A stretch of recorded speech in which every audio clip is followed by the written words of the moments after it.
preface again. Well, you know, this is a challenging process. We could greatly appreciate everybody's opinions, approaches, your time commitment, your energy committed to this. And we're all really working towards a common goal to come up with what we think would be the most preferred plan. And it's challenging when you have 50, 60 people, nonetheless a community of thousands, right? Because you'll never have 100% consensus. Collectively, though, we're trying to identify what we believe would be the most preferred plan. So again, thank you for your efforts. Was anybody not here last meeting? Okay. So last meeting, we went through a Q&A session briefly, which we will continue to do at each meeting. Thank you for the comments that are coming in. A plethora of comments and questions came in since last meeting. We reviewed new information, which included much, with some shock to people. We updated new enrollment projections in factors which are growing, which means more students per building, more square foot per building, and then of course a higher cost. We also heard from OFCC that the annual cost update that occurs at the end of March every single year or first week of April, that we should be anticipating about a 10% increase in that, so we plug that in. So as we're narrowing down to plans and coming to that consensus master plan, we're looking at the most accurate numbers that we can possibly predict until that cost update comes out. Talked about the planning timeline. I mentioned all that. And then we went into group discussions about master plan options. This is a really cool meeting. We had all 8 master plan options that you all had developed in a previous meeting. I think it was meeting number 3 on a board. Everybody was giving point stickers and were able to place their points on the most preferred plans or spread them across multiple plans. That was the voting exercise, and we'll review that tonight. Real quickly, again, as we always do, friendly reminder, if you've missed a meeting, and I think you mentioned you were able to go back and watch what you missed last week, and it was helpful. We're trying to keep that continuously updated. We're working on all the questions since last week, which I think were 30 plus comments, getting those uploaded. Hopefully we'll have those updated in the next day or so. Tonight, we're going to now shift back like we did in meeting 2, I believe, and meeting 2 or 3, and have open forum. So we're not going to go into group work tonight. We're going to have it more open dialogue. And we're going to look and review that master plan voting results. And now we're going to start mirroring back the site information. So we went from 8 plans to really 3 preferred plans. But each plan has multiple site options that you all had identified in the previous session. So now we want to start targeting down on what's the most preferred sites for each of these plans. We're going to start talking about what we call locally funded initiatives, things above and beyond that OFCC does not co-fund, and that will also carry over to homework, which you haven't had in a while, for next meeting. We'll give some homework, right? Yes, it'll be sent out tomorrow. I'll explain it shortly, but all right. Q&A. Okay, so let me start with this. Cheryl talked a little bit about numbers, and I got a lot of questions and concerns about why did I put out numbers last week that are not 100% correct. Okay? Full disclosure, this was all me. TDA doesn't like to do this because they want the hard, straight up numbers before they put things out. I thought we needed some numbers in place to start having some good, hard conversations. Okay? So that 10% that we put out there, we don't know if that's accurate. Okay? But I'm hoping that's the worst case scenario. So we threw that out there. Okay? So we don't know what that costs yet, but we will soon. One thing that we do know is those enrollment projections though. Okay? Mr. Madison brought up a couple issues on the report. I got those confirmed. Doesn't change any of the numbers. So those projections are accurate, and I'll go over those here in a minute. We also talked about that storm shelter. Okay? Could be millions of dollars depending on what kind of facility we're looking at. That decision hasn't been made yet to include it or not include it. So, are those numbers that we gave you last week 100% accurate? That answer is no. Not yet. But hopefully the next couple weeks here, they're going to be. So if you're upset with that from last week, you got to talk to me. It's not on them. They're doing what I asked them to do. but I felt we needed to put some numbers with those master plans to start getting down to business, okay? So that was all me. So let's talk about this. Let's talk about the enrollment data. Mr. Madison made a comment on this on page 19. His question was this. When they look at live birth rates, they include Canfield, but they also include 44512 and 44511. That is Youngstown and Boardman. Do you all know that we have people that live in Boardman Township, have a Youngstown address, but come to Canfield? Now, there's not many. So that's why they don't include Boardman, because those 239 kids, hardly any of them come here. So that's the answer to Mr. Madison's first question. The Boardman and Youngstown zip codes are not included in live birth rates because the overwhelming majority of those kids can't come to Canfield. Does that make sense? Okay, so we took care of that, and then the other issue we had was on page 21. They did not include Canfield Township specifically. It was in the numbers, and these are just demographic population numbers. So my gal put Canfield Township in there, but at the end of the day, none of the projections for enrollment over the next 10 years have changed at all. That number is secure, okay? Any questions on that? That was a good catch by Mr. Madison last week. The second question, this is a really good one, and the gentleman who asked it's not here.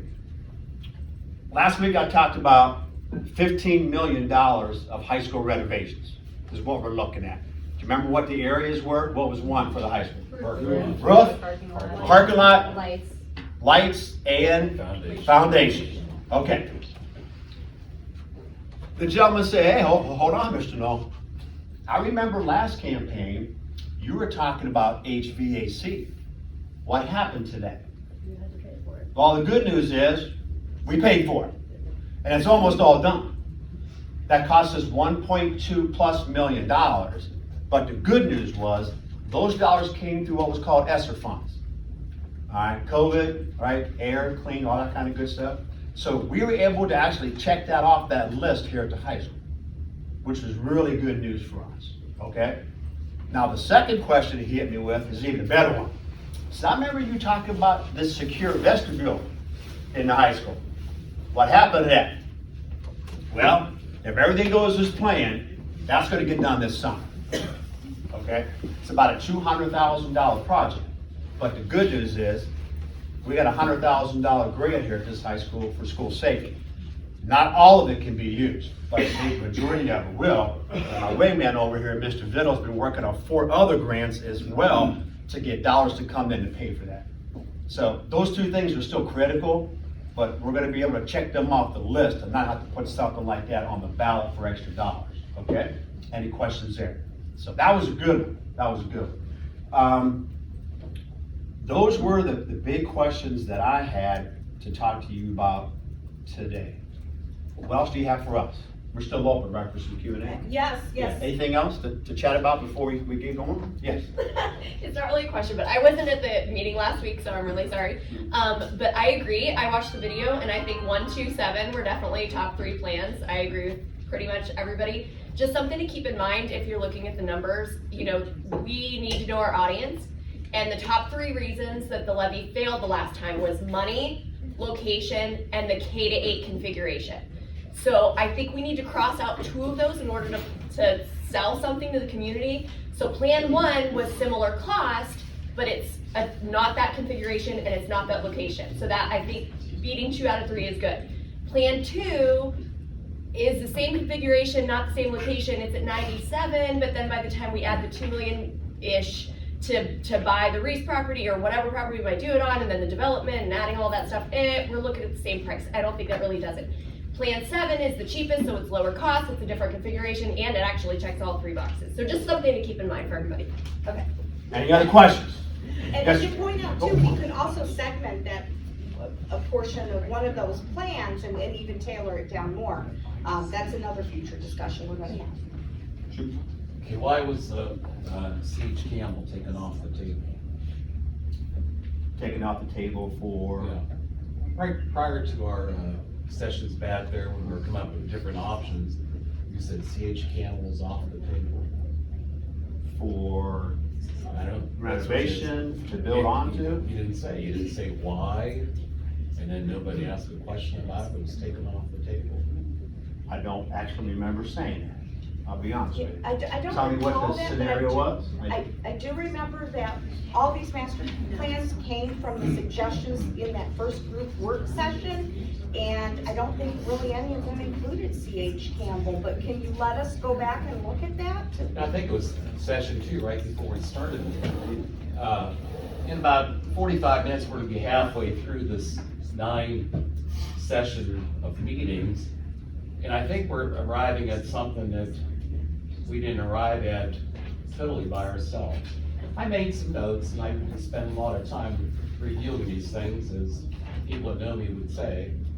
But we all want the levy to pass.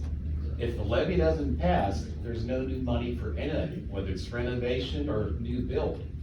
So as Courtney's starting to say, we have to, and I mentioned that before, and, it falls upon some people are listening and falls upon others' deaf ears. And if we put the same plan out, just repackaged, it's not gonna fly. And we'll end up with $0 to do anything at all. So we really have to watch what we're doing.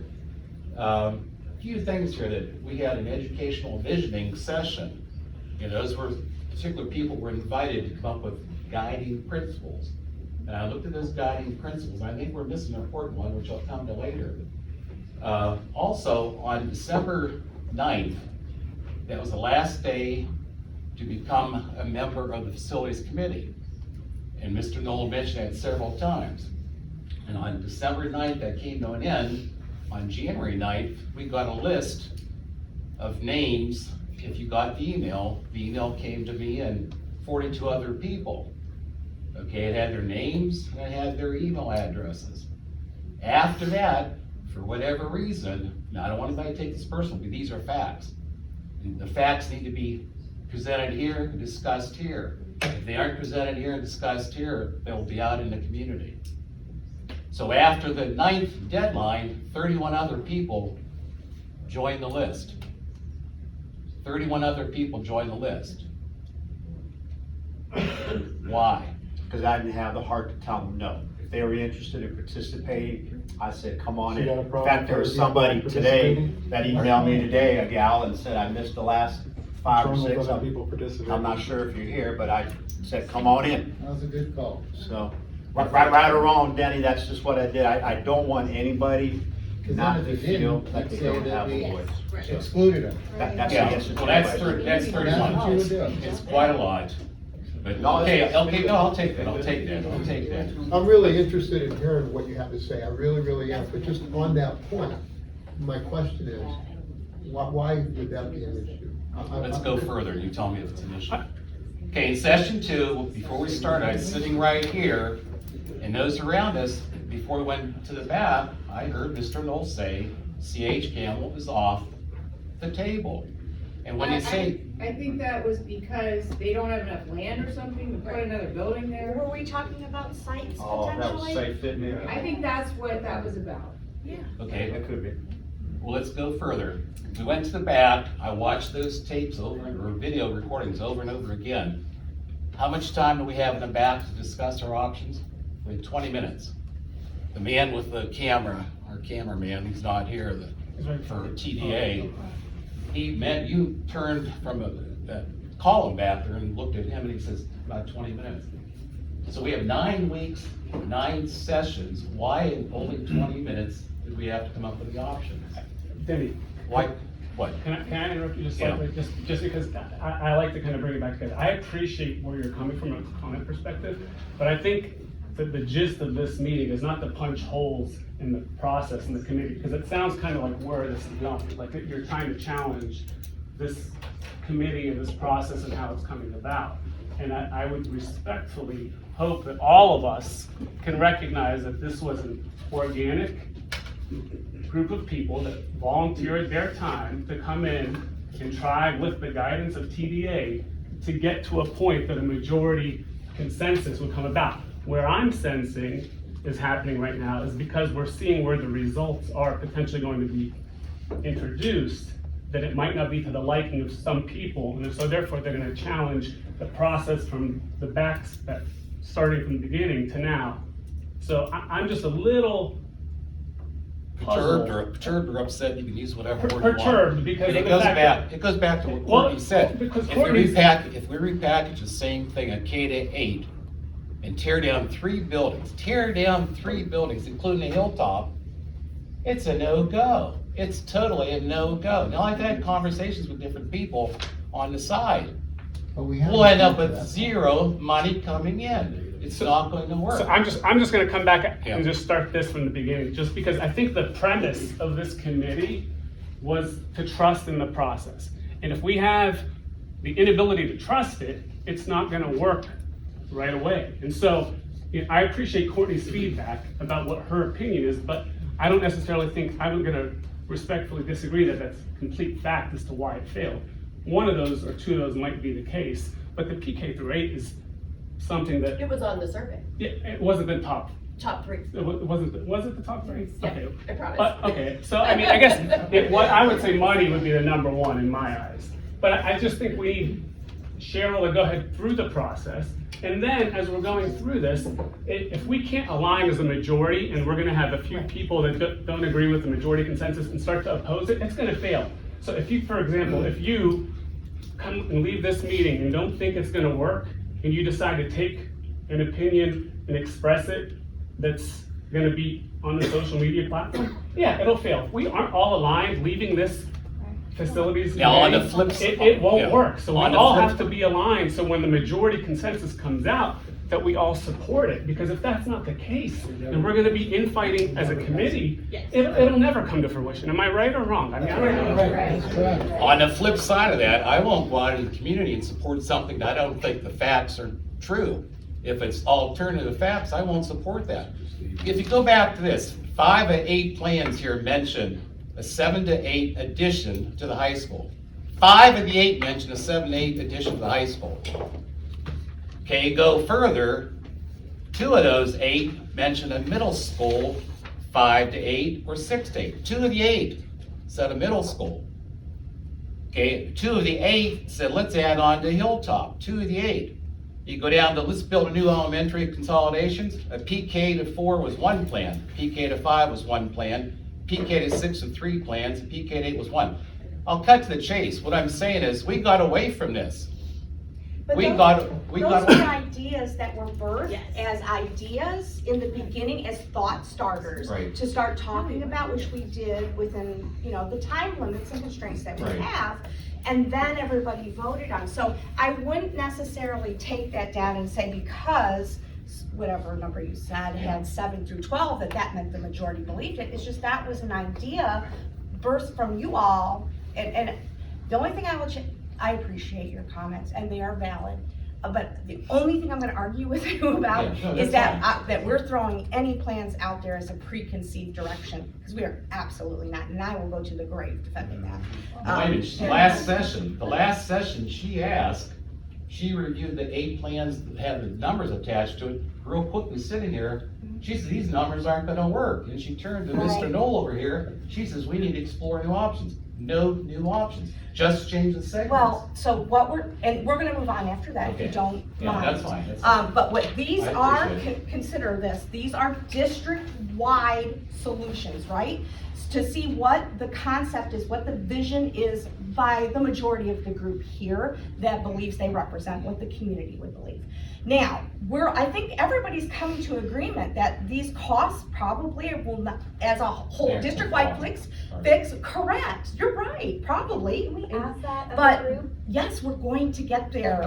We That's just why need we're to saying go trust through the the process. We got a plan. We gotta figure out Here's now the how to plan. take our district long-range plan and figure out how we can implement it over time into a digestible format that the community will accept. Does that make sense? Yeah, because like last week when we had to vote, I voted, I put my stickers in areas thinking that that's not really what I wanna see as a bond. Yeah. And so what I'm hearing you say now, This is insane. It's what you want versus what you think you can do. I mean, that was the very first thing that we were asked is, what do you want? So if there's what you want, and then there's what we can actually afford, and you're saying it's neither, which is great, but you have to decide on something. You're gonna have 60 I mean, you're gonna be unhappy, you have to give in, All somebody I'm has to saying give in is, somewhere. I put my stickers in a spot on plans that I do not believe will ever pass in a levy. And so I felt forced to put my sticker somewhere, and so I'm hoping. And you didn't have to vote. Right, I was gonna Well, say, but I'm I hope nobody But felt I'm forced to hoping do that, anything. I'm hoping that those that's not the plan. And 63 people are gonna have 63 different opinions about what they want. And keep in mind, and we're gonna move on after this, we needed to narrow down from 8 plans to a few plans now to present to the community. Like, these are what we think long range would be. What are your thoughts on it, long term, the overall vision for the district? And what segment and piece we should focus on today, okay? So we're getting there. You guys are making great progress. This shows a lot of progress.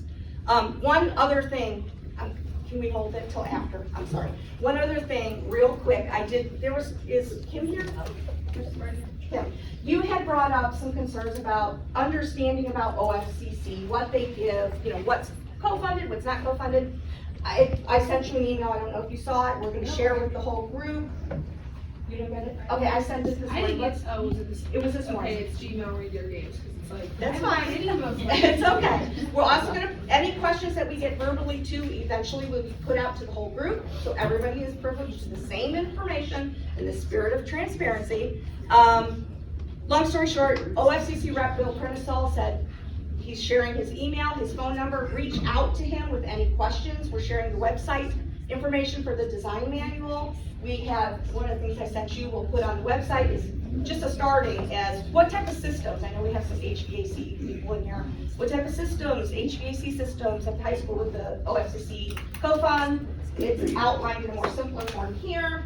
And I'm going to try to get Bill to come here in the next meeting or two for an open question dialogue. Can't promise yet, but I'm gonna try so that we can answer some of those questions. But I don't want to go on, hold on 1 second. Just give me 1 second. All right, so I heard people saying, hey, just now, as we were going through this, I think you guys are underestimating how big of a deal the money issue is, okay? It wasn't just one of the top 3, it was by far over 70% the reason why people think that it didn't get passed last time. Okay, over 70% of the people who took the survey said they don't think the levy got passed because it costs too much. And if we throw another levy out that costs the same amount, what do you think is gonna happen? So everything in life is trade-offs. Yes, it would be nice if we were to get brand new schools and everybody just open up their wallets and start throwing money out there, it ain't gonna happen. So we need to look at what do we need to get fixed? What can we pass? Right, what can get done? So that we don't end up, like you said, with zero, which is what's gonna happen if we throw one of these $108 million levies back on the ballot. Again, I just think what we need is to let Cheryl get through the presentation and recognize what the 3 plans are. And I think then the intent is to start to evaluate those 3 plans and then potentially look at what we could tweak or optimize, appreciating the fact that an X number of dollar might not pass with the community. So we just need her to get to, we need the process to continue, because I feel like the majority appreciate the process, are coming back because they respect the process, and even though they might not necessarily agree with everything, are at least going along with the process to see what happens. So I appreciate the process, but the last meeting changed a lot of things. All right, all of those prices increased significantly last meeting. That changed everything. And Mr. Knoll addressed the numbers, but like I said, I think if we allow Cheryl to continue and we get to what she wants to present, I think you'll see that there's gonna be opportunity to kind of evaluate the plans that are presented. But if we continue to challenge just the numbers without seeing everything come about, yeah, we're never gonna get there. So I feel like out of respect to her and their time and the TDA's time, we'll allow you to continue if it's good with everyone. And then when we get to the point of looking at the 3 plans, I'd love for us to get to that. I thought we were on a question and answer, so. But a lot of these aren't questions, a lot of these are just, so if there are questions. I have a real question, But I just think she wants to I know. continue through too. but I think by asking a question, it could be helpful. Yes, we had about 20 minutes allocated for that, and we're over that, and that's okay, and we're still going. We're still in it now. You know, but And thank you for your comments. the renewal barely went past, cause I feel like we're not really giving that attention either, like the renewal, and I know it's all negative Nelly's over here, but the renewal, I was shocked, cause renewals to me are like no-brainers. But even on my Facebook, I'm putting out, like, it will not change your you know, you're pushing it to go through, which just shocked me, because they usually don't, and it just, to me, was like, you know, you have an earthquake, and then it was like aftershocks, it was like an aftershock, and everyone's, yeah, and so it just barely went through. So it just, I don't know, it makes me nervous, you know, with these numbers. But if you're doing a presentation, I feel just confused every time we do question. Like, it starts to flow, and it's like, okay, it's not, okay, we're gonna wrap it up. Right, so So we're trying to give the opportunity for people to ask questions, and have an open dialogue for the beginning portion of the presentation. What I said at the beginning is gonna be an open dialogue, but you're not gonna go into small groups. As we go through the agenda tonight, it's going to be in this open forum type. Cheryl, I Yes. know time is precious, I know time is precious, but you said that we're gonna hone these down to maybe 3 to present to the public, right? So here's my question, how are we gonna do that? Do you plan to do a survey at some point with our options to see what the public may be interested in supporting? Or are we gonna just go to the ballot and let that be the ultimate survey? What are we So gonna do? after tonight's session, because you can clearly see by the votes of the people in the last session, which are what I will call preferred plans. But each plan has a multitude of site options assigned to them or possible to them. Tonight, we're gonna start to narrow those down, and then we'll have more firmed up plans to present to the community via surveys, public Is that the forums. plan? I don't know That's my exactly what we're question. gonna do, but that's coming up in the next. That decision hasn't been made yet, Yeah, whether or not we're but going to, we're- but the first we're- thing you can do is word of mouth. Yeah. Once we get down to kind of like game time here, word of mouth will be important, you know, and bringing that feedback as well. So that could happen in the next couple of weeks. And we know, you know, several of you are seeking out like community input as well through other channels too. So, you know, we'll consider all that feedback as we move forward. But we're almost there to have enough solid information to present to the community with, you know, not 8 plans. It's just unreasonable to do that to the community. So with that said, we have about an hour left to talk about the 3 master plans and the site options to each of those 3 master plans. That's what we'd like to have some open dialogue tonight. So again, it will continue to be, well, I have a question, we're gonna have open discussion about them. These are your 3 master plans summarized together on one slide. And we wanna kind of go now back to those and talk about the sites associated to them that you recommended through that board work we were talking about earlier, a few sessions ago. So master plan number 2 was the one that received, I think, 185 points. That plan outlined, select renovations to Canfield High School and the new PK8, that's been the point of discussion tonight.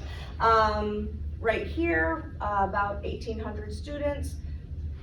There was a bait and demo of Campbell, Hilltop, and Canfield Village Middle School, which again, doesn't necessarily have to happen. These aren't requirements. You can choose to sell the property. There's rules and regulations legally to do with it. One of the groups, or a couple of the groups, I think, actually said additional considerations to take Hilltop and become a special needs school in administration. I think 2 groups, maybe 3, correct me if I'm wrong, had that option too. So we'll dive more into these specifics as we move forward. But again, we really want to talk about the site. Is Ryan here? I'm sorry? He's on his way. He's on his way. Okay. So we want to talk about these 3 plans, maybe spend 20 minutes apiece on each of these plans, talking about the sites together, open group discussion. So we did those, when you had suggested in earlier sessions what potential sites to look at, we did those site fit tests You may recall Jeff and Scott from our firm were here and looked at what can we do out of all those suggestions based on site constraints and so forth, and what we cannot do. So we took that information and folded that in. We know that we could likely do a PK8 at, well, let me back up. Obviously, nothing changes at the high school, right? It's select renovation, so there's no site issues there. It's the PK8, where does that go? Where could that fit? And right now with your existing properties, not necessarily talking about potential new properties, your existing properties we could fit a new PK8 at Hilltop and we could fit it at Shields Road. And again, do not get hung up like this is where the building's gonna land, this is what the shape is gonna be. It's just testing square footage with site, saying yes, this can be done. With that being said, there are pros and cons, and that's what we want to talk about right now, have collectively this discussion about the pros and cons in each. So I've kind of outlined some additional considerations based on previous conversations. Traffic was mentioned many, many times, the traffic impact to Hilltop, bringing that many, consolidated elementary schools plus the middle school over here. We haven't had a traffic study done for this facility, so we don't know what the cost implications could be or what the potential solutions could be. But that's something to think about as we're analyzing this site. Yes? Who pays for the traffic study? The district. I do, Okay, district did. okay. Yeah. And we do know that this site is fairly wet until we have some soil. We don't know at this point, if we need to bring in, if we actually need to do like deeper piers or enhance the support the foundation, is the soil composition is poor or not, and that's done through soil borings, and that too would be a district. But we don't know, we just noticed through visual observations that it is fairly wet out here, but that doesn't mean it's a non-negotiable. We just don't know yet that data, so I want to make you aware of that. Again, in full transparency. When we look at Shields Road, now that is one site that the school district did a traffic study on, and that is posted in the website, your website for the facilities committee.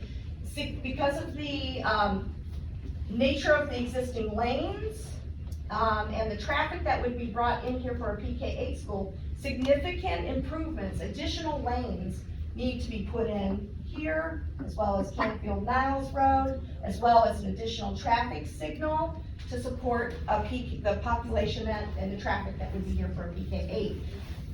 For this enrollment, right now, the civil engineer took that traffic study data and came up with just a first pass blush on it of about $4.2 million. That was just from a brief initial study. Any ODOT people in the room? Yeah, we have, this group is full of architects, I know. engineers, and it's a Well, very educated group. One of the issues with this property is it's in the township, and we would have to follow the ODOT rules. And full disclosure, they're a little ornament They're strict. and strict, so there's It's not a lot of literally leeway. putting in new turning lanes pretty much at every point, every direction of this intersection, as well as putting a signal here at the. Not that it's not needed, but just to make sure you know what the rules are. Mr. Orsini might know a few things about that. Yeah, I was Go wondering, ahead. is that a county road? Shields Road? Yeah. State road. It's- It's state.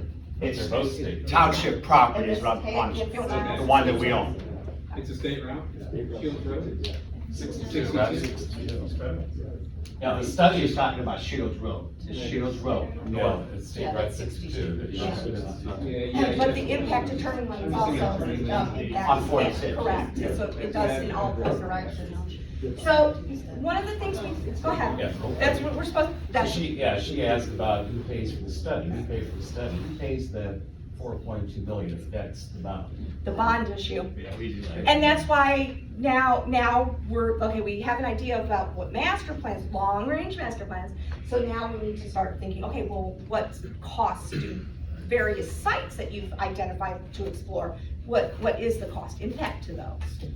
Which, see, the process is working. I follow. I'm kidding. Was there any other questions before I go on? do you recall, I don't know what meeting it was, but we talked about, you know, this was a farm property, farmland, so the soil typically has to be pulled up. We don't know if we have to go down a foot or 2 foot yet because soil borings haven't been done. But we know wherever we put a building and parking lots, we'll need to tear off that soil and bring in new soil and compact it so that it's able to support drives in a building. So we looked at that, and that could range again, whether it's a PK 8 or a 5 through 8. Somewhere we're estimated going a foot down in cubic yards, about an additional $3 million. Yes. Now, you said where the parking lot buildings can go, see if that's the part of rebuild. That's kind of standard practice anyway, because parking lot's usually a foot thick. A building, I mean, obviously the foundation's gonna be around 3 foot or probably 4. Well, we have to excavate it, tear it, take it Right. off, bring new soil in and compact it, and that's not But we're- necessarily what has to But be we're done. bringing in fill, but I mean, that's gonna happen no matter what. Anywhere, you always gotta bring in fill. Engineered fill almost, as a foundation for the parking lot. That number does seem off because, like you said, most jobs, you do cut the topsoil off to get the native soil. And then, I know you guys have done some jobs, but most of the time they do take the topsoil off. Yeah. So it's not Well, we're suitable going to down, build. like I said, it could be a foot, it could be 2 foot without having the soil borings, we don't know how much. But this is based on, and I'm gonna try to go by memory, we're talking about, I think 55 cubic yards, 55,000 cubic yards. For that. Question. Yes. Was, when we had the first levy, we were talking about 108 million to build out of it. Obviously, these were the same concerns out there because it's farmland. So were those amounts included in that 108 million, or were those gonna all be on top of that additionally? They were included, we had a site allowance for, site development fees. Yeah, well, I think that was 5 million, and then we even, because we knew inflation last year was going crazy, but we didn't have a pulse on it yet, we also had a market conditions, and that was the 9 million. So there were, buffers, whatever word you'd like to use, contingencies for such conditions. Yes. That was a great question. That was a very good question. Okay, so then, you know, Joe's mentioned too in previous meetings about developing on this property here on Shields Road, you know, would be a loss of income tax to the city for the staff that would be now relocating at that. So I do want to, I do want to open it up to more Q&A and get some more thoughts. And Did you look at off-site properties? so I don't know if you were here for that meeting when we looked at properties that the district didn't own. I think we had We maybe did, but you 7 to never- 9 properties. But And you I never, think, the one property that was the Reese property, you never came up and showed that if the school could actually fit on that property. it would fit on that property. It's, Yeah. it's, It the was, acreage but is well above We're and doing beyond. it, we're doing it here, and that was the only option off. That's not a citywide owned property that hasn't been, it's consistently been brought up. No matter if someone likes it or not, then just surprises. I know it's, these two are school-owned properties, that it's not up there. Well, when we poll in a second, because I hope everybody has their phones ready, and we're not voting to say this is our selected site. We're saying, we're trying to get a pulse on what your preferences are. Further exploring, non-owned sites is on there. But we did not do a site fit test because we know it's much bigger than these sites. We know it will fit. Yes. I just want to mention, if anybody's thinking, you're trying to not aggravate too many of the people that you want to vote yes for whatever we decide. So if you do this up in the township, and you have to widen those roads, all those people who live on that street in those small homes across the street from that site, they're gonna start losing their frontage. Everything about You talking about up here? happens there is gonna completely change. And they're not gonna vote yes, and they'll be protesting for it to be a no-go. And that will certainly work against everybody with that location. I mean, the township is set up a completely different way. I would think most people know that. You're gonna start making it look more like the city in that area, and that's not why those people live there. Thank you. I mean, you're taking away the township look and the concept of why they're there. And that's So, something that I'm we just- haven't had talk about yet. so Right, and I thank you just for- wanted to bring that up because I will be honest, I live up there, and there is nobody in my neighborhood that's gonna go for that. There's lots of people in my neighborhood in the township that says, why can't we have a school in the township? Why do we have to go into the city? So Because- that's the exact but- opposite of that. Right, but when they say that, but they don't know that you're talking, you have to widen the roads, put the traffic light in, take away the frontage. It sounds so simple, we say, why can't we just use this? But when we start putting out the nitty gritties as to why, that will change people's minds. Are there more Canfield students in the township or in the city? Township. There's more students in the township. Really? Okay. I didn't know that. That's Yeah. interesting. Hilltop people obviously want to keep Hilltop. They moved there knowing the school was there, they don't want it. They know what they bought into. So, I don't think you'd have a lot of over Hilltop. So can we build on that? How do you think they, and I'm asking, what is your perspective on how they would embrace the increase of traffic for undertaking? I'm not sure. Yeah, Hilltop has about 470 students right now. Yeah, You go to it K- baffles me that parents aren't using buses, like, Thank you. Kids Yeah. are. Yeah, we need to add it to And then the yellow things that drive all over. Yeah, like, Why don't they? I don't know, if I had a child. If I Yeah. can respond to that, my kid always asks to be picked up in Loop because Loop kids get out 15 minutes earlier. So just a heads up, maybe we should switch that. Okay, I'm gonna go in order. Dennis, Stacy, and I'm sorry, I don't remember your name. Okay, let's go, Dennis. Okay, if you're talking about a K through 8 on that site Hilltop, they have about 470 students there right now. We're gonna put 1,850 students there. Talk about traffic jams and so on. It's, that building is huge. That building is Is huge. that allowed? Are you The allowed most to we say have at the high, busing? what do we have at the high school now, around 800 students? We're gonna put 1,000 more kids on Hilltop in a neighborhood.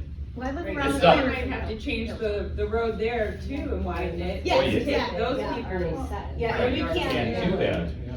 Yeah. Stacy?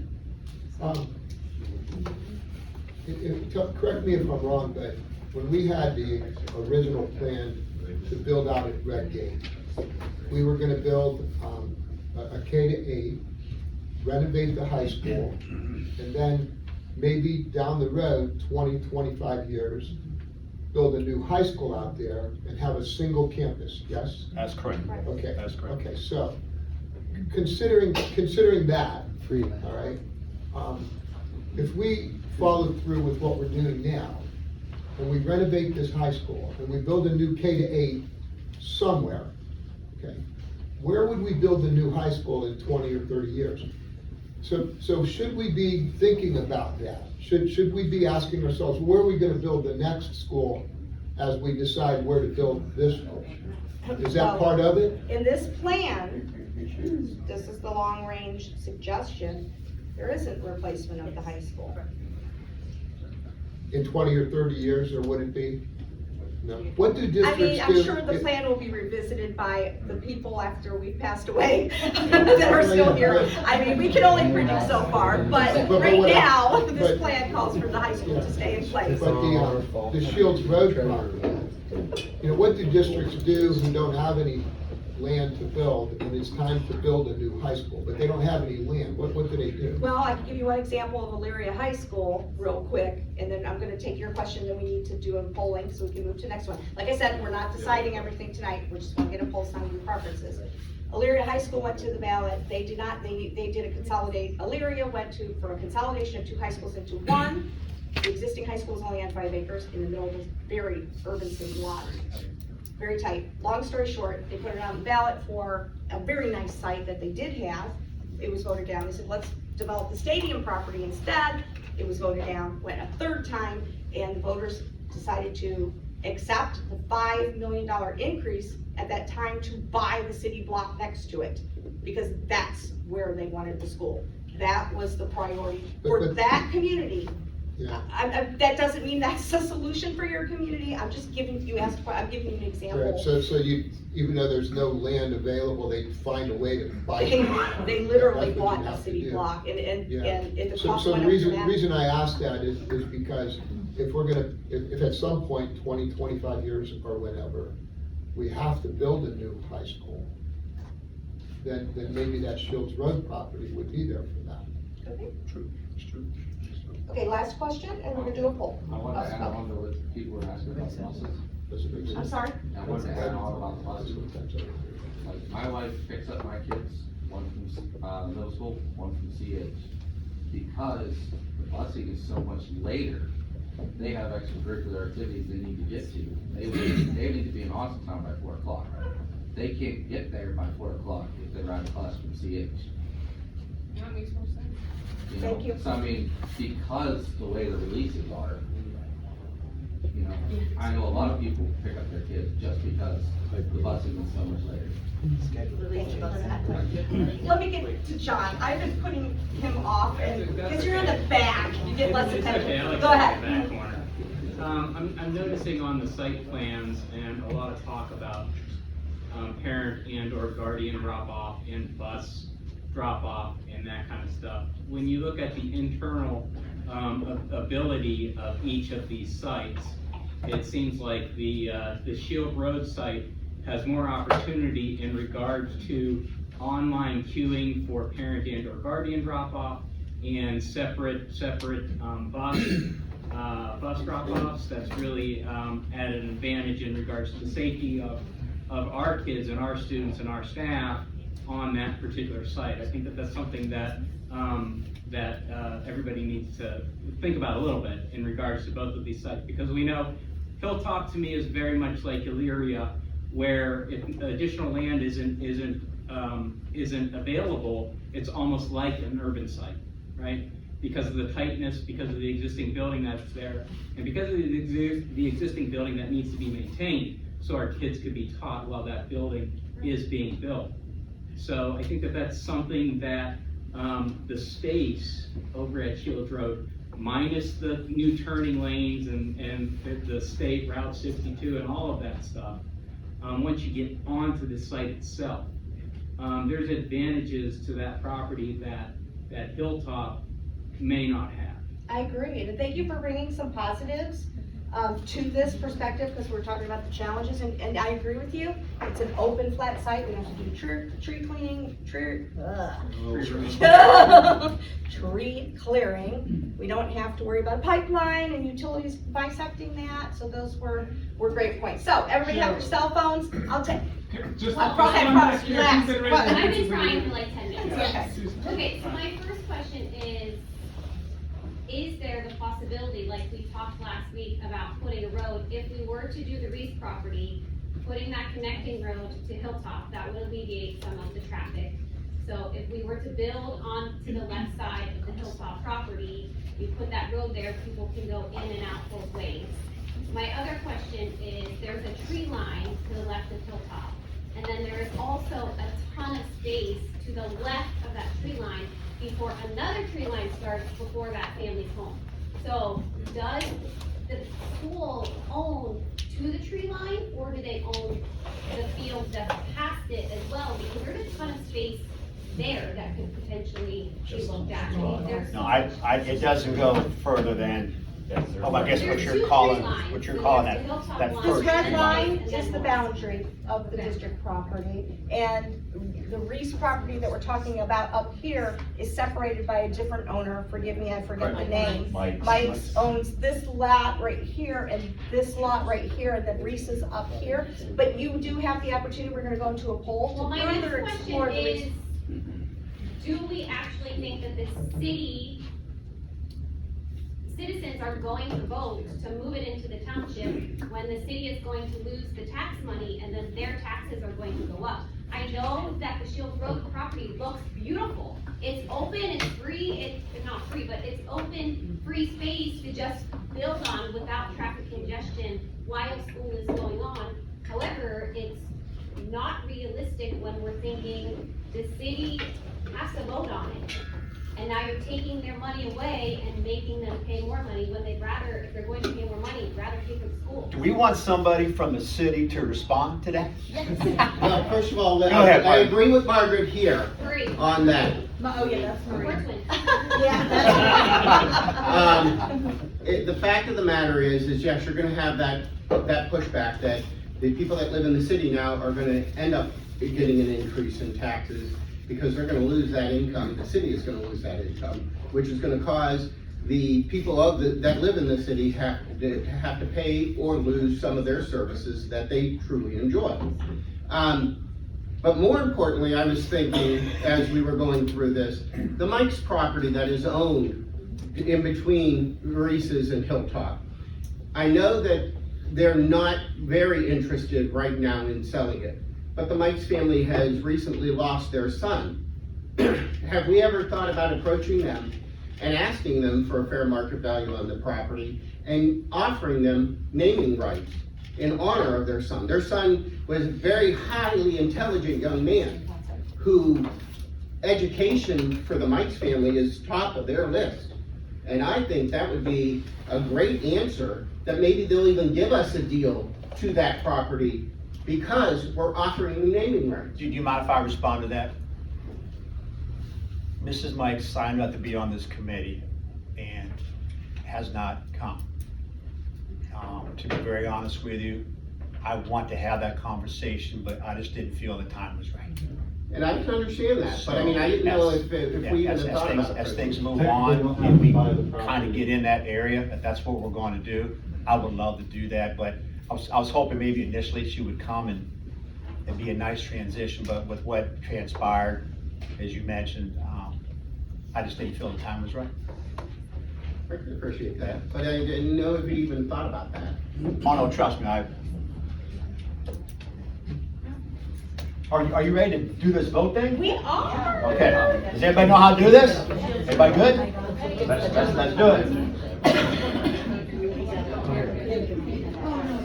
Okay. Now, we need internet, right? That's right. Oh, yes, so if you cannot. If you need it, At on your every table. Yep. is the Wi-Fi password.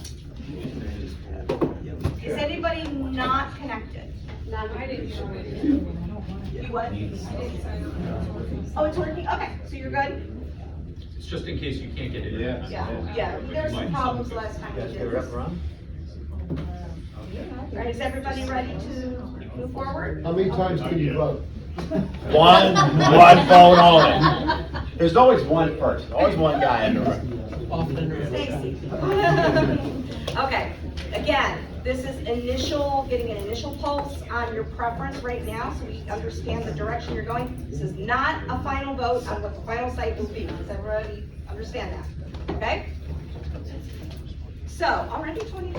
All right, so your choices are, based on the discussion we had, for the PK8 school, preferred to further explore Hilltop, Shields Road, or as Marie, pursue a non-district owned site, perhaps as the Mikes or the Reese's, and knowing it will be an additional cost, full disclosure added to it, but go ahead and vote. Give you a few seconds to plug in your answer if you choose to. Can I make a comment? Yes. What's the question? It's not everyone's gonna boo me, but whatever. Worst case scenario, since we keep coming to, I feel like these meetings have really shown us, no matter which way you go, the number's huge. So, That's fair. are we open to the worst case scenario where we let go of the K through 8 and we just do a middle school? Right, and that's where we're trying to That's very figure out good. what We that realize this end preference will be, and this is part of Okay, so that's that. not Because possible. just that voting on those 3 master plans, now we're talking about the sites. Well, this site could have this much more million, this site might not. That's what we're trying to go to. That's 100% what we're trying to get. So Yeah, thank you. it's like a voting. Nobody booed you either. That's not what I do. Okay, 10 more seconds to vote. Go ahead. It's a non-controversial question. Well, thank you. The design of these schools, the square footage, Is that for a full kitchen in the Yes. school? Okay. Yes, full service kitchen with 3 lunch periods. Same thing for the cafeteria. Kitchen, assume 3 lunch periods, cafeteria size for 3 lunch periods. Oh, I thought you raised your hand, I'm sorry. All right, let's close. We're good? Yep, go ahead and reveal. We got 36. Wow. Oh. There you go. All right, but that, okay, so we know we need to have further discussion. He's Somebody took your vote out. All right, it's closed, I don't it's care. closed. Too close, that's You right. had your chance. Did you put it back for a second?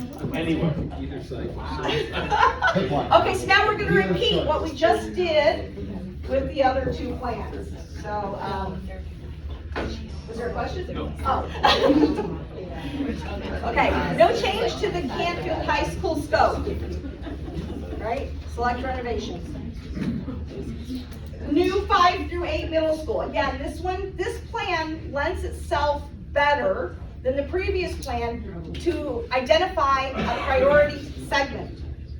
Better than the others. It doesn't mean the others can't be done. We can still do that. Can you define a priority segment? A priority segment is a piece out of the entire plan that we decide would be most acceptable for us to move forward by the community at large in terms of scope and dollar amount.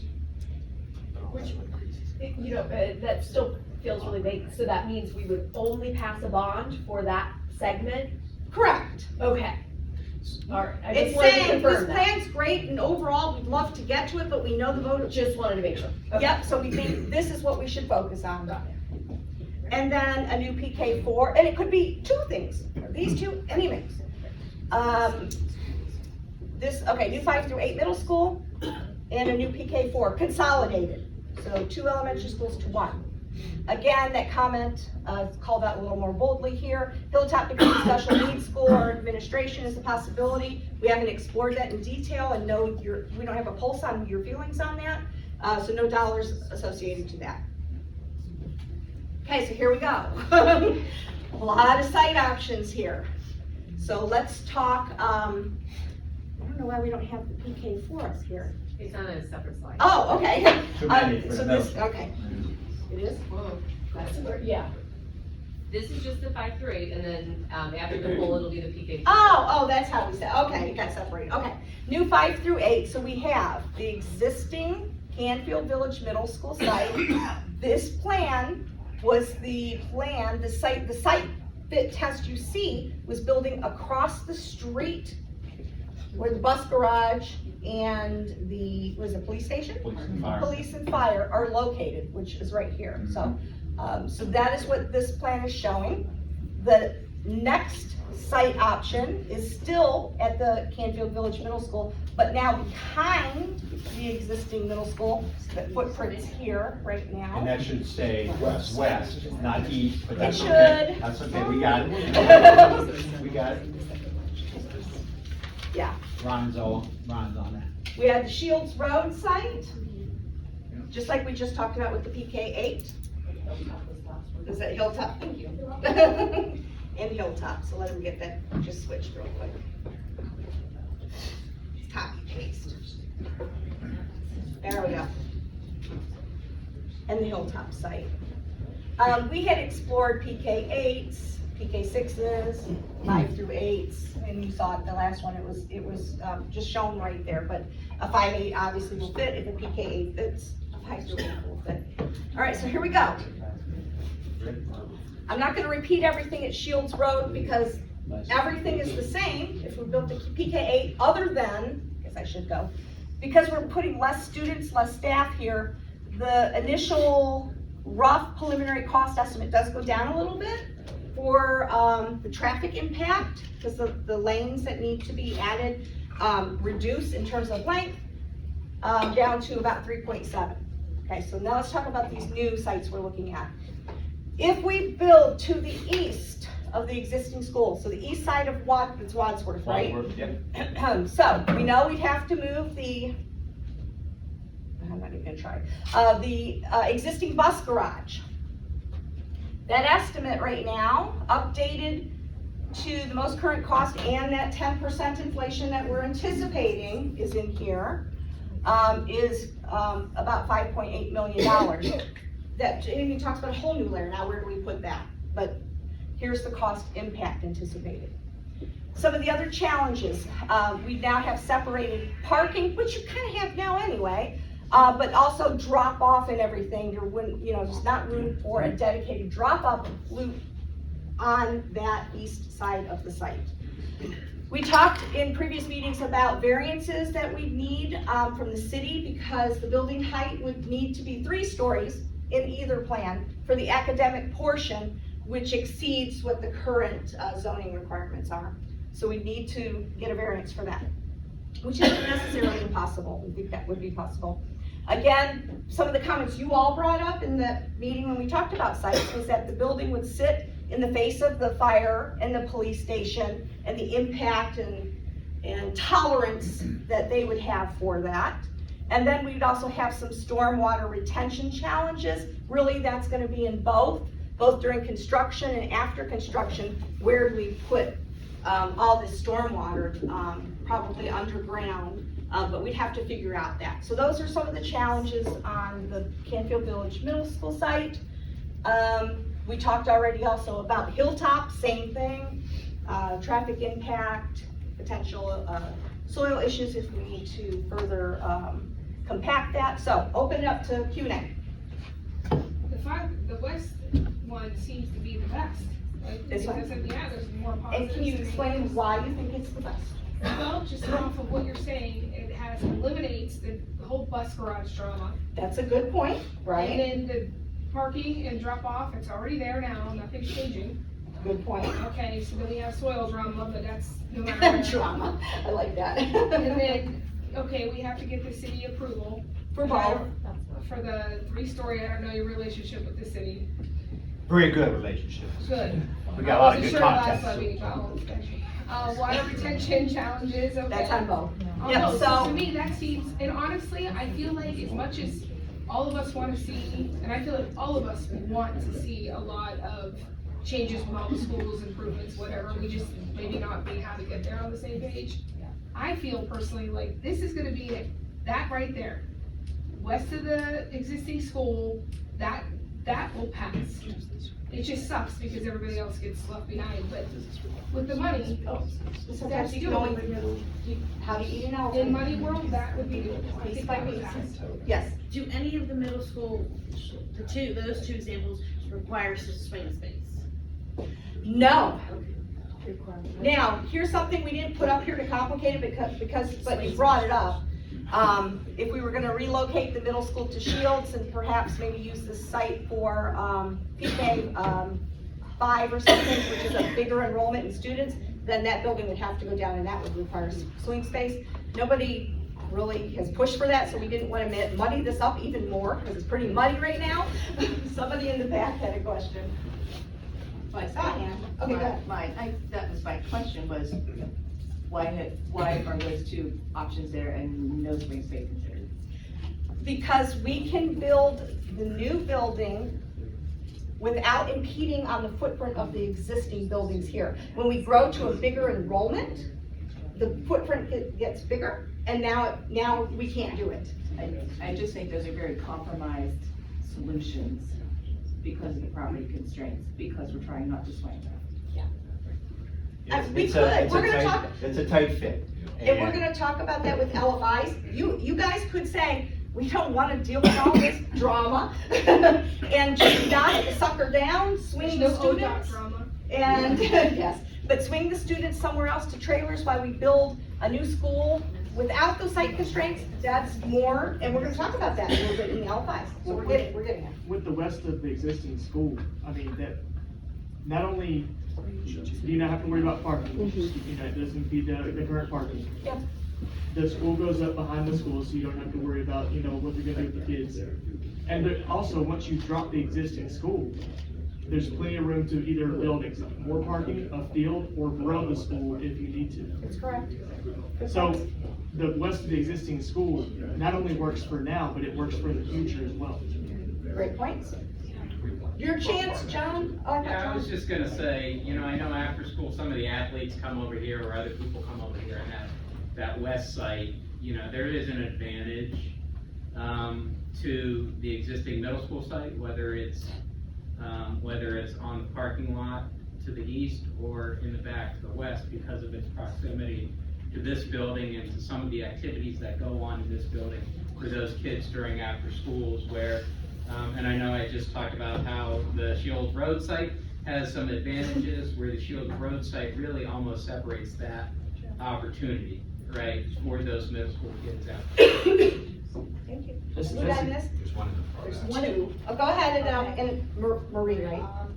Something that I kept talking about last week, and what you're both starting to talk about now, is the whole thing with the 7th and 8th graders. Anybody who has children that went through, or has children in that age group, almost all of those students will come, they have to come over here for sports. That's where parents either have to go and get them over here in time for their practices. I went through that. So there is no bus you're gonna use. When they have anything with the band or anything with the choir, because they intermingle the 8th graders with that, that means getting them over here as soon as possible. And then when you talk about the impact of how many students would be in certain locations, if you move the 7th and 8th grade to the high school, that's no longer an issue, which makes it easier for the 7th and 8th graders, and people aren't trying to get them transported after school. Then the school that you put at Hilltop ends at grade 6, you've got 2 grades worth of students that aren't there anymore. So your impact for traffic, how big you need that structure to be changes, because if you just isolate and say, what if all we do is just build a new 5 to 8 wherever, then you are alienating the elementary school students with those schools that have tremendous problems. And the people who have the kids there are gonna be like, well, what about us? So if you do a PK through 6 at Hilltop, everybody gets what they need new there, and then you bring 7 and 8 here. By bringing 7 and 8 here also, you're bringing more money to this site that all those grades here will benefit from, not just doing the bare minimum of $15 million here. That's just something else to sort of think about as we're trying to all sort of, you know, yeah, there's all these cushy little things we'd like to have, and plus you need to get to 2 buildings for the future of how do you take care of them all. If you have still 3 sites, you're still spending more money to take care of 3 different buildings and sending your custodial staff all over the place. I have a question for you. Just being an outsider to the upper levels of the school district with older kids, when you're talking like 7, 8 are coming here, is it because the middle school doesn't have those facilities? Or is it because of how they run the program? All the sports are here. That's not because true. none of No. that stuff. I have an 8th grader who's in sports and band, and he is never here. He's never here. Football's not here, Well, what does he basketball's play? not here. No, Plays there, lacrosse. we have a Never field. here. It's at the middle school. Yeah, we have a field out behind the middle school that's used for football, lacrosse, and some things like that. The basketball players, we have 2 gyms in the middle school. Now, band and choir, you know, they use our auditorium here because we have no auditorium at the middle school.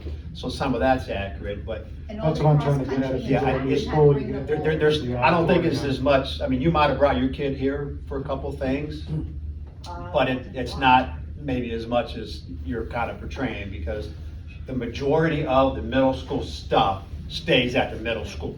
I mean, that's the reality. The upper level kids that take college or take high school classes never come here. And we talked about that last week. Our advanced kids at the middle school stay in the middle school. They're taught by 7 through 12 licensed teachers at the middle school. So That's what I'm that's sure what some of them seeing come, but. As an outsider, kind of looking in, because I didn't grow up in Canada, I grew up in Stark County, so Good it's man. all different to me. So it's all run different there. So when, like you were just pointing out, like last week, people were talking 7, 8, when we're doing a group session, 7, 8, oh, to me, it sounded like they're coming here all the time. But then they said, like, we were told 1 kid actually comes here, and then the rest are taught by licensed teachers That's there. right, that's right. And then, I'm not saying you're wrong, because you probably did bring your kid here Oh, I quite a did. bit. Yeah.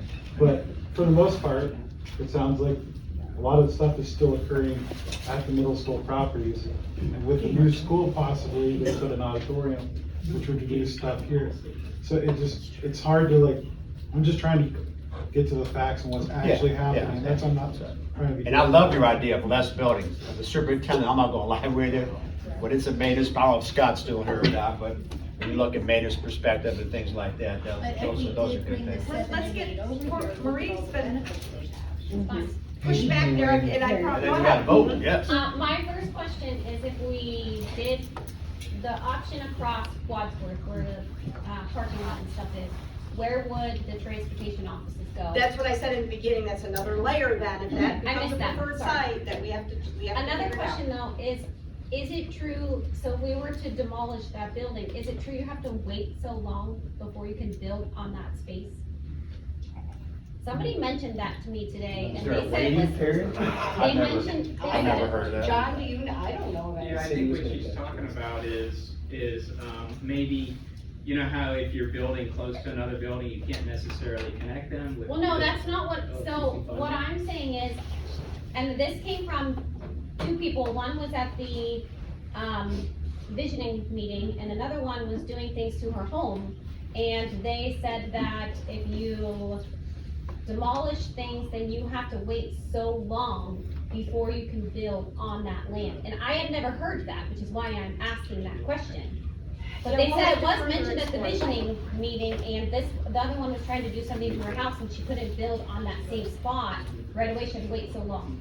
Yeah, we need to know what the details were before we can answer that, I'm sorry, but we will look at it. Okay, last one, because we have less than 20 minutes now to do the last exercise, the last plan. Who had, somebody over here, you did, go ahead. No, I want to say, we need a perspective in here is, we're here trying to envision a school system, a school plan, a paradigm for the next 40, 50 years. So I don't like hearing, well, this is the way it is today. My kids are in this school and they never go to that school. Whatever we do is gonna change the dynamics dramatically in here. My son graduated 2001 from here.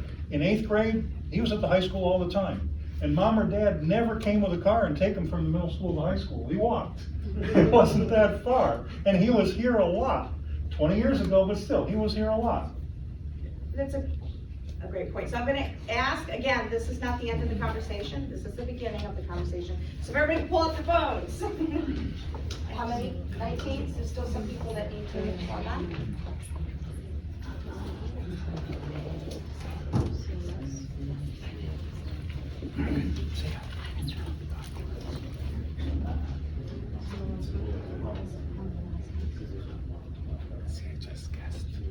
Anybody else need to log on? Yeah, everybody close to the total. Okay, you have the probably already voting anyway. All right, 10 seconds to vote about. We have, again, the east of the middle school, west of the middle school Shields Road, Hilltop, and again, that option, if we want to look at additional properties. Everybody good? All right, let's see. What do, I'm gonna, Ryan? He's got the control. Yes. Whoa. Here we go. All right.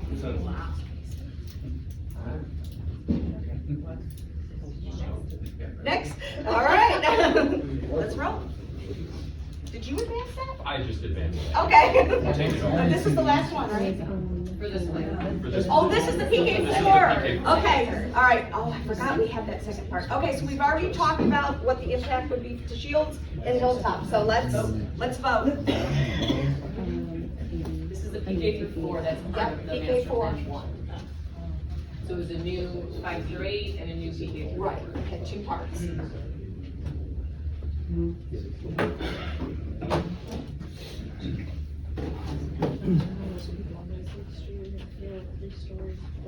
Hey, everybody's, and these costs, were there utility betterments, like buffers built into the I cost? couldn't hear you.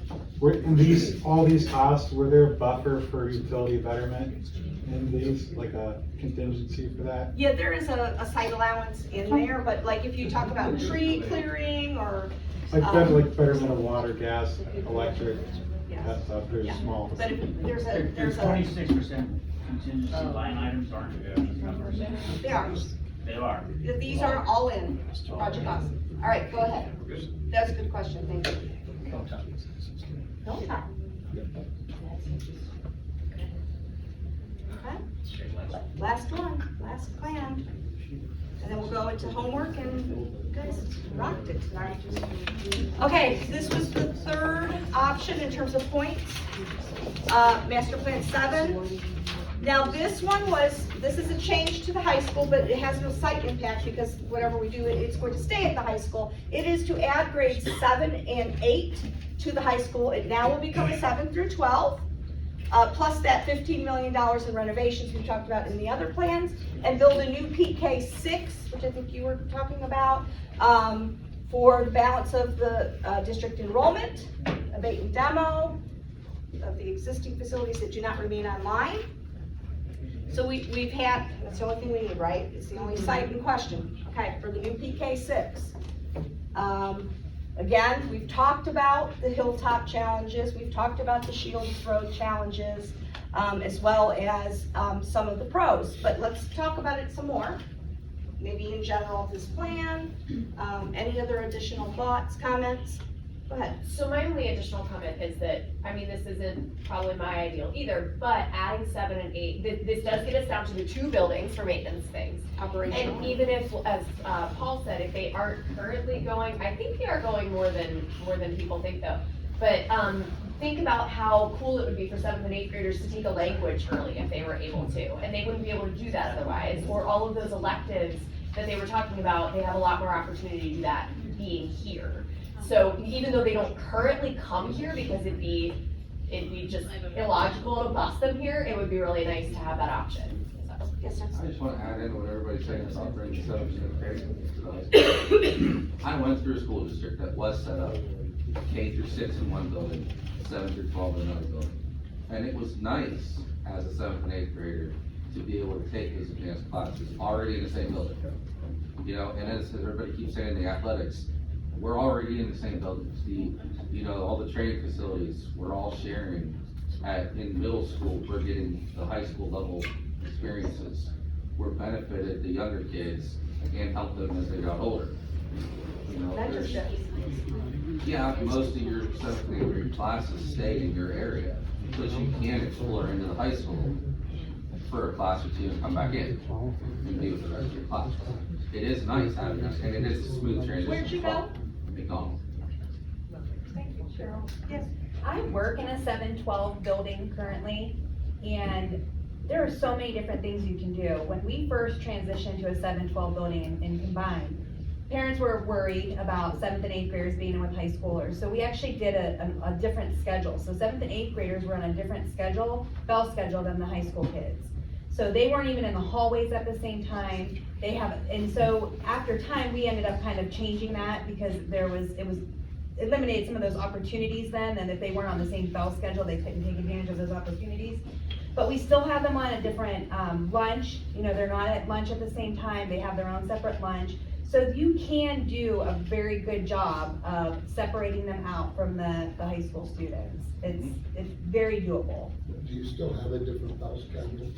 We did not, because we ended up putting everybody on the same bell schedule, because at the end of the day, we felt like it was able to give the students more opportunities to be on the same schedule so they can kind of go into some of those other classes. And then it was easier to share teachers as well. Is it common to have classes with, say, 8th and 9th graders? No, we do not have any, we don't have any combined classes like that. So that 7th graders are in an academic class with other 7th graders? Correct. So The only thing is, I will say we have an 8th grader, even our algebra class, like our 8th grade algebra class, they're all 8th graders in that algebra class together, just like they would be at the middle school. I think we have one kid that is like super advanced that is in a algebra class. It kind of contradicts the idea that the kids would be able to take upper level courses with high school teachers. But you can make it easier is what I'm saying. You don't have to do it. There's so many different ways to do it. If you want to keep them separate, you can. Your school doesn't do that. No, but we do have some students, like I said, we have some students actually at the middle school level taking college courses, because they do qualify for that. Yeah. Not very many, but we do, and we have some students, like I said, we have an 8th grader who is like in Algebra 2, and there's no Algebra 2 at the middle school level, so he's taking it with high school kids. And his parents approved all that, you know what I mean, to be able to do that. So there's just more opportunities. Our middle school kids are doing language. They have some languages out there. Now again, they're with the Spanish teacher in our building, but they are contained to 7th grade or 8th grade. So like you're saying, if they had Spanish teacher had 2 classes, now they have a 3rd or 4th class for, so. They don't have to though here. We could do it differently. Right. Oh, yeah, just. There's just so many opportunities, basically, is what I'm And saying. it also helps with other, lower, I don't know, lower wanted, like especially foreign language classes. Not too many people want to take French, not too many people want to take German. So maybe, as you have those other classes, maybe you do have 2 7th graders in the class, 3 or 4 8th graders, maybe a freshman, maybe a junior, because you could actually create a full class doing it that way, where you wouldn't even be able to offer that class because you only have 6 kids that want to take it. That's a very interesting point. Well, we spent some time on the 7th and 8th grade, and I'm gonna be honest with you, I'm looking at it from a staffing perspective. It's not as easy as just saying, put a 7th and 8th grade building here. Mr. Benno and I spent some time, and we won't bore you with all the details, but you wanna share maybe some of our concerns that we initially highlighted? Yeah, I think that there were no deal breakers, but there were some significant challenges. For example, a lot of our teachers at the middle school teach 5 through 8. So logistically, it would cause a scheduling puzzle for both K through 6 and 7 through 12. Not anything that's not solvable, because that's what we do, we solve problems. But it would possibly lead to issues with staff possibly working more than the time that they're allowed, so we would have possibly to lose programming or add staffing and increase costs from added staffing. So our special ed, our gifted, and our expressive arts and fine arts teachers teach 5 through 8. And we have some of them in the room, so we've been thinking that through a little bit on what that might look like. So essentially, they'd have to travel between buildings. And Mr. Mullane brought up some issues with traffic, and that's another whole ballgame. And Mr. Benno's right. I mean, our job is solve problems, but I just want to make it clear: the worst thing that I could do is have to add staff, and then have to worry about needing new operating money following the bond. That's the superintendent's worst nightmare. And I gotta do everything in my power to stay away from that, but this is his world. We don't want to eliminate any program here at Canfield. That's not what we do. We're gonna be top notch all the way through. But as we've been chatting through this, and spent about an hour going over it, I just wanna make you aware, it's not as easy as just move 7th and 8th grade on this white piece of paper and bring them here. There's a lot from a staffing perspective that we're gonna have to deal with. What I'm saying there is, as you said, again, I'm saying paradigm shift. Is it possible that they teach 5 through 8 because the current building is 5 through 8? It's true. If the building wasn't that, it would evolve to whatever it is. And it's easy for math and science, it's easy for those, but when you mentioned expressive arts, that's where we're getting ourselves into some predicaments. What are teacher certification levels? Are you certified K through 5, K through 8? Well, that's a great question. Depends. In the old day, you were like me, 7 through 12. Okay? But now those grade bands have changed. So let's go through them real quick. Pre-K 3 is 1. 4 through 9, you have a 4-5 reading credential or something like that probably. And then old school 7 through 12. So to be honest with you, that licensure thing hasn't really helped people like me. Like if you're a 4 through 9 and you're at the high school, you're not real helpful to me, to be very honest with you. Because all you can teach legally is freshman. So, but that's a whole different ballgame. But to answer your question, that's kind of where it's at. One more question and then we're gonna vote. And we gotta vote. John. In regard to segment, because we talk a lot about segmenting, it seems like this may be a difficult. Yes, This may be a this is the most difficult challenging. option to segment. Right. You almost have to do the entire master plan. Agreed. Because of what the buildings are. Yep. Whether or not educational, the direction of education works in a 7-12, if it doesn't, that's fine, or whatever. But I think when you look at these things, you have to start thinking about that segmentation piece. Yeah. And how this can be, to be honest, when I look at 93 million or 97 million, it's all the same to me because of the relativeness about what's happening. So I think you have to start to think about that as well when you're looking at some of these master plans. How can things be broken up? Great point. This one, I don't think you can. Sure. Agreed. I agree. And I know that, I was gonna say that when we get back next meeting, but I'm glad that is 100% true. Sure, one last Yes, thing. yes, sir. I taught in 7 through 12, it's easier to move the teacher about than it is to move the students. So we had teachers in the high school going down to 7th and 8th grade, but eventually we made it a 7 through 12. The teacher can move about from here to the middle school or elementary school without any effort. What was the enrollment in your school district? I can't remember. Probably about 72 graduating class. And then McDonald, what was your enrollment? I graduated 52. See, so the numbers, I think, I have 150, 160. So that's terrible.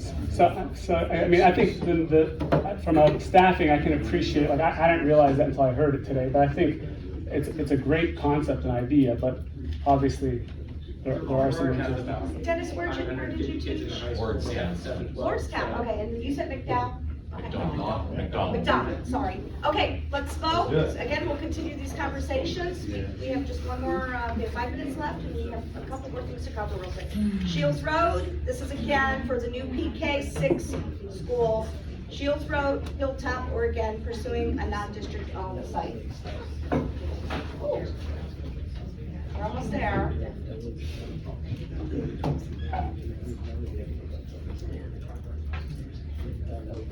Everybody ready?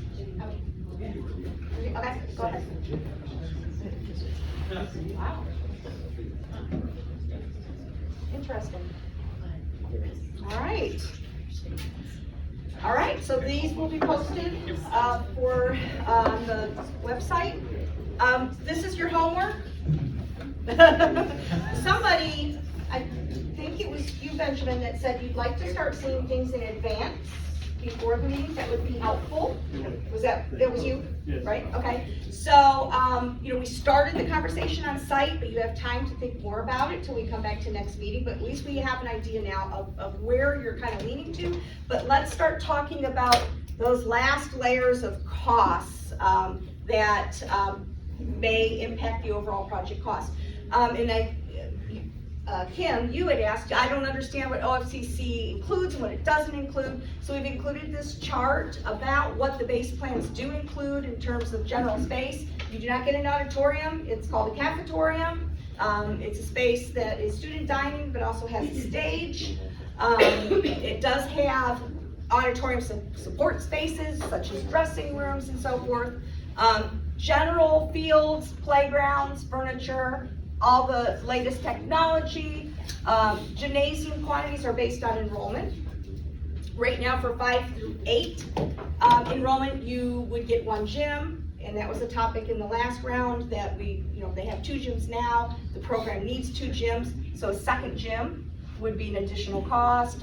Right now you could only qualify for 1. Air conditioning and sprinkling system. On the flip side, what is not included? We talked about Performing Arts Center, a natatorium, which is an indoor pool.